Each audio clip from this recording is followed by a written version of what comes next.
dönemde değildir. Biraz da fakirlik lazımdır. Mesela şu güzel fakirler var ya, çok tatlılar. Mesela şöyle güzel, çok tatlı fakir bir kız kılığına girmek istiyorum deme. Mesela şimdi ben alta gideceğim ve benim orada bir küçük bir fakirim var. Elimizden gitti. Mesela gidiyorum.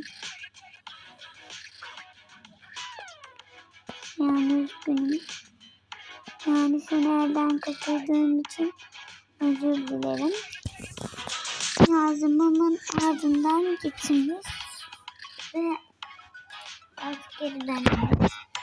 Ve tek zenginlik önemli değil, biraz da fakirliğin yoksa. Neyse benden bu kadardı. Yasa kaçar.